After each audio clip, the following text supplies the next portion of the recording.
दोस्तों स्वागत है सभी का एग्ज़ाम सिद्धमस यूट्यूब चैनल पर। आज की इस वीडियो में देखने वाले हैं वार्षिक परीक्षा 2023 हिंदी कक्षा 11 का पेपर। वार्षिक परीक्षाएं चल रही हैं, कहीं कहीं पर शुरू होने वाली हैं, तो दोस्तों इसी से मिलता जुलता पेपर सभी कहीं आ रहा है। दोस्तों वीडियो को एंड तक देखना। लास्ट में एक और इम्पॉर्टेंट बात आपको बताऊँगा। 100 नंबर का पेपर होगा, कोड इसका बी है। 3 घंटे 15 मिनट मिलेंगे आपको। चलिए निर्देश पढ़ लेते हैं। सबसे पहले प्रारंभ में 15 मिनट प्रश्न पत्र पढ़ने के लिए दिए जाएंगे। सबसे पहले बहुविकल्पीय प्रश्न दिए हैं। पहला प्रश्न है निम्नलिखित में से सही विकल्प का चयन करके लिखना होगा। तो छायावादोत्तर युग का प्रारंभ माना जाता है, कब माना जाता है? दोस्तों इस के जो बहुविकल्पीय प्रश्न हैं, पहले 10 हिंदी साहित्य के इतिहास के वो मैंने सॉल्व नहीं किए हैं, क्योंकि जल्दी से आपको पेपर प्रोवाइड कराना है, तो इसलिए आप इन प्रश्नों का उत्तर देख लेना। ये पेपर वार्षिक परीक्षा में आ रहा है, आ सकता है, बहुत ही इम्पॉर्टेंट है, सॉल्व करके ज़रूर जाना। इसके बाद कमेंट में ज़रूर बताना कि प्रेम सागर के लेखक कौन हैं। मुंशी सदा सुखलाल हैं या गोकुलनाथ हैं, पंडित सदल मिश्र हैं या लल्लू लाल हैं। अगला प्रश्न है कि हिंदी का प्रथम नाटक कौन सा है? तो हिंदी का प्रथम नाटक आपको बताना है। हिंदी का प्रथम नाटक, ठीक है, सती प्रताप है या नल दमयंती स्वयंवर है या कामना है या नहुष है। इसके बाद अगला है छायावाद की रचना कौन सी है? लहरों के राजहंस या करुणालय या भारत जननी या जन्मेजय का नागयज्ञ। दोस्तों आगे देखते हैं। अगला प्रश्न जो है, मैला आंचल उपन्यास कैसा है? ये एक ऐतिहासिक है या फिर पौराणिक है, आंचलिक है या मनोवैज्ञानिक है? एक ऑप्शन सही है, ऑप्शन आपको सेलेक्ट करके लिखना है। अब हिंदी पद्य साहित्य का इतिहास यानी काव्य साहित्य के इतिहास में पहला प्रश्न है, कवितावली के रचनाकार कौन है? ठीक है, बताना है आपको। कुंभन दास, नाभा दास, बना दास या तुलसीदास? सही ऑप्शन बताना। चांद का मुंह टेढ़ा है के रचयिता कौन है? मुक्तिबोध, अज्ञेय, भवानी प्रसाद मिश्र या गिरजा कुमार माथुर? परमाल रासो किस काल की रचना है? परमाल रासो किस काल की रचना है? तो बीसल देव रासो, पृथ्वीराज रासो, ठीक है, ये सब आदिकाल की रचनाएं हैं, तो ए ऑप्शन सही होना चाहिए। जगन्नाथ दास रत्नाकर की रचना कौन सी है आपको बताना है। यशोधरा है या कलश है या उद्धव शतक है या आंसू है। छायावादी युग की रचना कौन सी है? प्रेम माधुरी या उद्धव शतक या चित्राधर या शारंगधर? अब दोस्तों गद्यांश पर आधारित प्रश्नों के उत्तर आपको देना है। एक गद्यांश के नीचे 5 प्रश्न होंगे। तो पहला गद्यांश है, जब कमल शोभित होते हैं तो तब कुमुद नहीं, और जब कुमुद शोभित होते हैं तब कमल नहीं। दोनों की दशा बहुधा एक सी नहीं रहती, परंतु इस समय प्रातःकाल दोनों में तुल्यता देखी जा सकती है। कुमुद बंद होने को है और अभी पूरे बंद नहीं हुए। उधर कमल क्या है? आगे चलते हैं। उधर कमल खिलने को है पर अभी पूरे खिले नहीं हैं। एक की शोभा आधी रह गई और दूसरे को आधी ही प्राप्त हुई। रहे भ्रमर सो अभी दोनों पर ही मंडरा रहे हैं, और गुंजा रव के बहाने दोनों के ही प्रशंसा से गीत गा रहे हैं। इसी से इस समय कुमुद और कमल दोनों ही समता को प्राप्त हो रहे हैं। अब 5 प्रश्न है। पहला प्रश्न रहेगा, गद्यांश का संदर्भ लिखो, यानी कि लेखक का नाम और पाठ का नाम आपको बताना पड़ेगा। इसके बाद गद्यांश की प्रकृति के किस दृश्य का वर्णन किया जा रहा है? तो कुमुद और कमल के खिलने और बुझने का जो वर्णन है उसका वर्णन किया जा रहा है। रेखांकित अंश की व्याख्या पूछी गई है, जो कि पहले पेज पर रेखांकित अंश की व्याख्या है। यहाँ पर देख सकते हैं, इतना ये जो अंश है ये रेखांकित अंश है, यहाँ से लेकर यहाँ तक ये रेखांकित अंश है, इसकी व्याख्या आपको करनी है। तीसरा प्रश्न जो है, चौथा प्रश्न है, भ्रमर कमल और कुमुद दोनों पर ही क्यों मंडरा रहे हैं? तो सिंपल सा उत्तर आप निकाल के लिख सकते हैं इसी पैसेज से। उपर्युक्त गद्यांश की भाषा शैली पर संक्षेप में प्रकाश डालिए। अब ऊपर वाला गद्यांश नहीं समझ में आता है तो दूसरा वाला गद्यांश कर सकते हैं, जो कि है, मैं मानता हूँ कि पुस्तकें भी कुछ कुछ घुमक्कड़ी का रस प्रदान करती हैं, लेकिन जिस तरह फोटो को देखकर आप हिमालय के देवदार के गहन वनों और श्वेत हिम मुकुटित शिखरों के सौंदर्य, उनके रूप, उनकी गंध का अनुभव नहीं कर सकते, उसी तरह यात्रा कथाओं से आपकी उस बूंद से भेंट नहीं हो सकती जो कि एक घुमक्कड़ को प्राप्त होती है। तो फिर यहाँ पर आपको पहले संदर्भ लिखना है, यानी कि गद्यांश के पाठ का लेखक और नाम, ठीक है। अथातो घुमक्कड़ जिज्ञासा राहुल संकृत्यायन का ये पाठ है।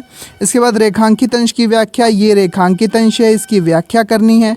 इसके बाद प्रस्तुत पद्यांश में राहुल जी ने क्या सिद्ध करने का प्रयास किया, देखो राहुल जी, राहुल संकृत्यायन का ही पाठ है, अथातो घुमक्कड़ जिज्ञासा। इसके बाद चौथा प्रश्न, यात्रा संबंधी साहित्य के संदर्भ में लेखक ने क्या कहा है। और अगला प्रश्न है, यात्रा कथाओं के संदर्भ में लेखक का मत स्पष्ट कीजिए। तो यहाँ से ही ये इसी पैसेज, इसी गद्यांश से इन दोनों के उत्तर दोस्तों निकल आएंगे।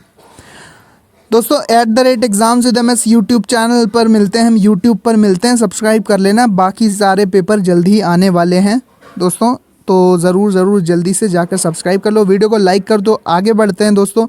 तो अब पद्यांश पर है कि निम्नलिखित पद्यांशों के आधार पर दिए गए प्रश्नों का उत्तर दीजिए। तो पहले देखो कविता का भाग दे दिया गया है, हरों चरही तापही बरत करे फरह परस रही हाथ तुलसी स्वरत मीत सब परमारत रघुनाथ। तो एक दो पंक्तियां ही दी हैं, इसमें शीर्षक और कवि का नाम तुलसीदास हैं, ठीक है, और पाठ का नाम लिख देना। रेखांकित अंश की व्याख्या, पूरी दोनों लाइनें, एक लाइन रेखांकित है तो इसकी व्याख्या करनी है। इसके वृक्षों के साथ लोग कैसा व्यवहार करते हैं, इसी की व्याख्या से निकलेगा ये उत्तर। कवि ने इस दोहे में किस बात की प्रेरणा दी है और कैसे दी है, दोहे में कौन सा अलंकार है। अब ये नहीं समझ में आता तो आप ये वाला कर सकते हैं, अब के राख लेहू भगवान हो अनाथ बैठो द्रुम डरिया पारदी सादे बान ताके डर में भाज्यो चाहत ऊपर ढुक्यो सचान दुह भांति दुख भयो अनिक यह कौमे उबारे प्राण सुमिरत ही 80 डस्यो पारदी कर छूट्यो संधान सूरदास सर लग्यो सचान नहीं जय जय कृपा निधान। तो ये सूरदास का है, तो इसमें आपको पाठ का शीर्षक और कवि का नाम लिखना है संदर्भ में। रेखांकित अंश की व्याख्या, ये जो रेखांकित अंडरलाइन वाली लाइन है इसकी व्याख्या करनी है।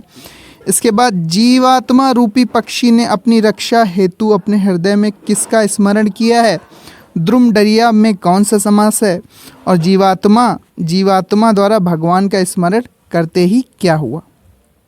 चलते हैं नेक्स्ट पेज पे और देखते हैं और कौन कौन से प्रश्न पूछे जाएंगे या जा सकते हैं वार्षिक परीक्षा में।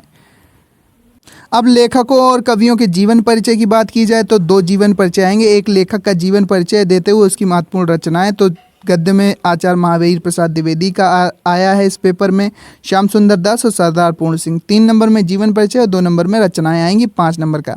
इसके बाद एक कवि का जीवन परिचय और साहित्यिक परिचय देते हुए उसकी महत्वपूर्ण रचनाएं, तो इसमें तुलसीदास, सूरदास और महाकवि भूषण। तो तीनों दास आप याद कर लो, सूरदास, तुलसीदास और कबीर दास होंगे या नहीं होंगे, अगर हैं तो उनको तैयार करना। तो सूरदास तुलसीदास में से कोई ना कोई एक आपका आ ही जाएगा।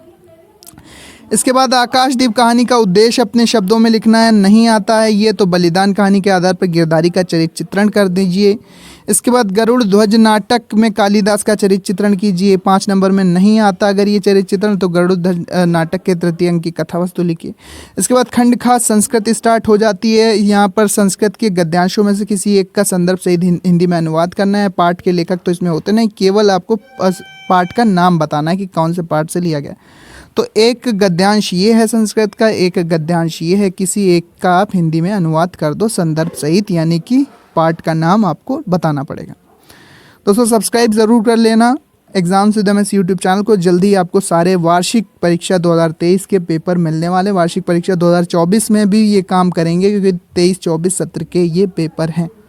लाइक कर दीजिए। फिर आगे बढ़ते हैं कि निम्नलिखित किसी संस्कृत पद्यांशों का किसी संदर्भ सहित एक का अनुवाद करना है। तो 2 श्लोक दिए हैं यहाँ पर, किसी एक का संदर्भ में अनुवाद करेंगे तो 2 नंबर का संदर्भ, 5 नंबर का अनुवाद, 7 नंबर का ये होगा। संस्कृत में उत्तर देना है 2 प्रश्नों के, 4 दिए हैं, ठीक है। ये संस्कृत के पाठों से संबंधित है, इनके उत्तर दे दो। इसके बाद शांत रस अथवा भयानक रस के स्थायी भाव और उसकी परिभाषा अथवा उदाहरण लिखो। रूपक अथवा प्रतीप अलंकार की परिभाषा या अथवा तथा उदाहरण लिखो। सोरठा अथवा बरवय छंद की परिभाषा तथा उदाहरण लिखो। ये रस छंद अलंकार आपके 6 नंबर में ये आ गए। लास्ट पेज पे चलते हैं। लास्ट पेज पे यहाँ पर आपको अपनी शैली में निबंध लिखना है 9 नंबर का। भारत में भ्रष्टाचार पर लिख सकते हैं, बड़े बेटियां पढ़े बेटियां पर, पर्यावरण एवं स्वास्थ्य, विज्ञान वरदान या अभिशाप। इसके बाद किसी एक पर निबंध लिखने के बाद विसर्ग संधि, यहाँ पर कुछ बहुविकल्पीय प्रश्न मिलेंगे, इनका उत्तर आपको देना होगा। ठीक है, इनको देख लो अच्छे से। इनका भी दोस्तों करेक्ट ऑप्शन मैंने अभी हल नहीं किया है इसका, अगर आप बताओगे कमेंट में तो मैं इसको हल करके भी आपको जल्दी प्रोवाइड कराऊंगा। इसके बाद लास्ट प्रश्न 4 नंबर का आपको मिल जाएगा कि निम्न में से किन्हीं 2 वाक्यों का संस्कृत में अनुवाद कीजिए। तो राम ने रावण को बाण से मारा, बालकों में राम श्रेष्ठ है, कर्ण दानी और शूरवीर था, गुरु को नमस्कार है। तो 2 का आप संस्कृत में अनुवाद कर दें तो 4 नंबर मिल जाएंगे। दोस्तों ये पेपर था हिंदी का, सामान्य हिंदी का नहीं पेपर है। तो जो अर्थशास्त्र, नागरिक शास्त्र, जो आर्ट्स स्ट्रीम के स्टूडेंट हैं उनके लिए ये काम करेगा। और सामान्य हिंदी का पेपर दोस्तों जल्दी आ जाएगा चैनल पर। चैनल को सब्सक्राइब ज़रूर कर लेना। Exams with MS YouTube channel को जल्दी से सब्सक्राइब करो ताकि आपसे कोई भी इंपॉर्टेंट वीडियो ना छूटे। तो साहित्यिक हिंदी या हिंदी का ये पेपर है, सामान्य हिंदी का पेपर भी जल्दी आपको उपलब्ध कराया जाएगा। साथ ही साथ दोस्तों एक बात आपको ध्यान रखना है कि ये मॉडल पेपर की तरह इसको सॉल्व करना, यही पेपर 100% आने के चांस हैं, लेकिन ज़रूरी नहीं है कि ये पेपर आ ही जाए। हो सकता है इससे कुछ प्रश्न आए, या हो सकता है कि इसके ज़्यादातर प्रश्न आपकी परीक्षा में पूछे जाएं, लेकिन 100% ये नहीं कहा जा सकता कि यही पेपर आपकी परीक्षा में ही आ जाएगा। तो दोस्तों बस इसे मॉडल पेपर की तरह ट्रीट करना, इसके क्वेश्चन सारे सॉल्व करके जाना, तो आपकी परीक्षा की तैयारी अच्छी हो जाएगी। और बोर्ड एग्ज़ाम जब आएंगे 12 के, तो उसमें भी आपको मॉडल पेपर लगातार मिलते रहेंगे, इसलिए चैनल को ज़रूर सब्सक्राइब कर लो। इसका PDF आपको टेलीग्राम चैनल पर मिल जाएगा। टेलीग्राम चैनल का लिंक डिस्क्रिप्शन में है, जाओ जल्दी से टेलीग्राम लिंक पर क्लिक करो तो आप टेलीग्राम चैनल पर पहुंच जाओगे। वहां पर इसके पूरे आपको ये पेपर मिल जाएगा, और भी बाकी पेपर आपको वहां पर मिलते रहते हैं। Thanks for watching. आपके लिए इसी तरह के इंपॉर्टेंट वीडियोस लाता रहूँगा।